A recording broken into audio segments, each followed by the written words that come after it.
A Fox weather alert now. U.S. troops stationed in Guam are fighting a different type of battle. A typhoon called Mawar is making a direct hit on the island territory. There it goes. Power line. Uh-oh.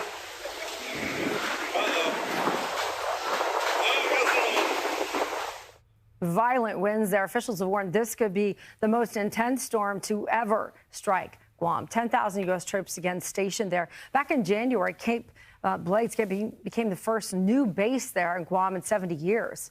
And this monster storm now coming in, knocking out power and communications across the island. The governor, Lou Leone, he has issued an executive order mandating the evacuation of the low-lying coastal areas there. A look at the latest advisory right here. You can see that this is a powerful storm. It's churning just north of the island, unleashing a lot of wind, 140-mile-an-hour winds. And then as this storm pushes past Guam, it's expected to intensify, could strengthen maybe to the impact of a Category 5 hurricane. So right now it's the equivalent of about a Category 4. And if we see the intensity increase, we could go up to Category 5 status after this passes over the island. National Weather Service says that Typhoon Mawar's winds have brought down wind sensors. You know, the Doppler radar has come down. Wind gust was reported at 105 miles an hour. That was at the airport before the sensor blew out. So they really are just trying to gauge the power of this storm. They have lost a lot of their ability to do that with the loss of the technology,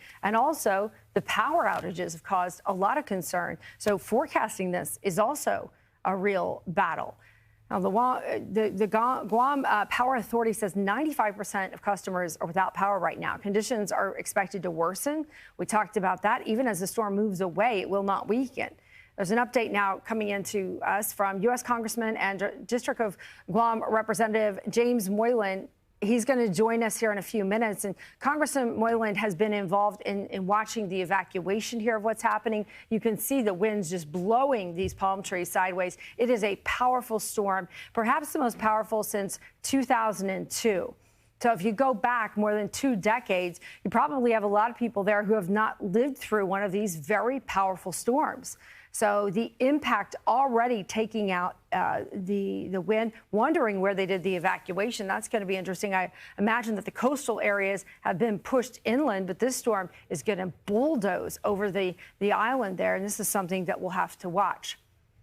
We will bring in U.S. Congressman James Moylan if he's ready to go. We'll do that right now to find out the latest on the evacuation orders. Okay, we're waiting for him for just a moment. While we do, Rita, I know you've been in contact. You have some folks, friends that live there on the island. They've been able to tell you what's going on and what's it like. Yeah, the last time I checked in with this particular Coast Guard family, you know, they're there with their service member. They have a couple of kids. We checked in with them around 6 o'clock local time. Keep in mind that, you know, Guam is 14 hours ahead of East Coast time. So they were going through the thick of it, kind of going into a long night, which is what they're going through right now. Local time there is just after 11 p.m. But they were talking about how the preparations were all set, but they were hunkered down, and they were talking about how the power was already out. They also did not have water, and so they were kind of delivering and giving this information off of what cell phone power they had left on their cell phone. And this was before we registered that 105-mile-per-hour wind gust. But keep in mind, you know, of course, we have our service members there, but they also have their family members there. And a lot of times you get stationed in places that you've never experienced this type of weather before. This could be, you know, you could take a family from a base in Wyoming and then put them in Guam, and they're having to deal with typhoon conditions, which would be hard for anybody, but especially very disorienting for families that have never lived in hurricane country. I'm Amy Freeze. Welcome to Fox Weather's YouTube page. We have more great videos on the way, so make sure to subscribe to stay updated on all things weather.